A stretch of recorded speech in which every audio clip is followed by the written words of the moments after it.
আমরা যতটুকু দেখছি আমাদের চোখের সামনে তো হয়েছে, এটা মেয়েটার দোষ।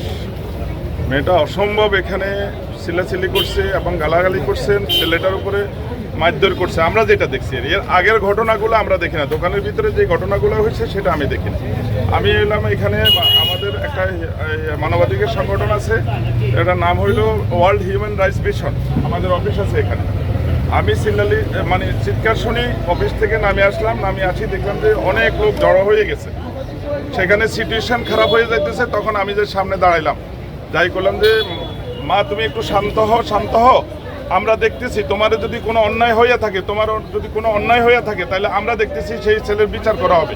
সেইটা আমাদের সামনেও তাকে কয়েকটা লাথি দিছে এবং পাথর মারছে, আমার গায়ের মধ্যে পাথর পড়ছে আর কি। এবং এই ছেলেটাকে, এই মেয়েটা চাইছি আমরা কয়েকজন, আমার ভাই ছিল, সাথে আরও অন্যান্য লোক ছিল, আমাদের হোটেলের স্টাফরা ছিল, ম্যানেজার ছিল, ওরা সবাই আসি তাকে চেষ্টা করছে এবং পথচারীরা তো ছিলই, সবাই চেষ্টা করছে মেয়েটাকে শান্ত করার জন্য, কিন্তু শান্ত হয় নাই।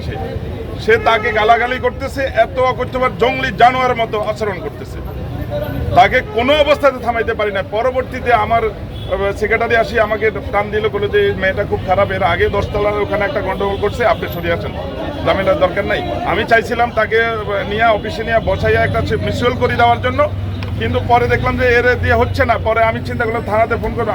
আমার ওয়াইফ আবার আসছে একটু কেনাকাটার জন্য, ও দাঁড়ায় রয়েছে। মামুনির সামনে আসি, আমার বাচ্চারা, ছোট ছোট বাচ্চারা আছে।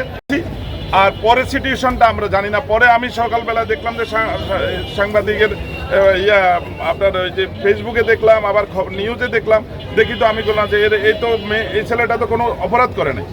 সেই ছেলেটা ঘটনা যেটা সূত্র আগে জানতে পারলাম যে একটা বৃদ্ধ লোকের, ওই মেয়েটাই বলছে যে বৃদ্ধ লোকটা ওর দিকে তাকাইছে।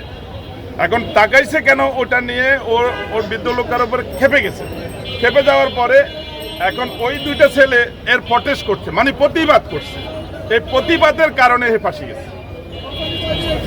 সত্য কথা বলা যাবে না এখন দেখা যায় না। আরেকটা কথা বলি, আরেকটা কথা হলো এরা আমাদের গভর্নমেন্ট ইউনূস সরকারকে বিতর্কিত করেন, বিদেশে বিতর্কিত করার জন্য এই সিটিশনগুলা বিভিন্ন জায়গাতে দাঁড়া করাইয়া এই সরকারকে বিতর্কিত করার জন্য এই জিনিসগুলা আসলে এখন জায়গায় জায়গা হচ্ছে।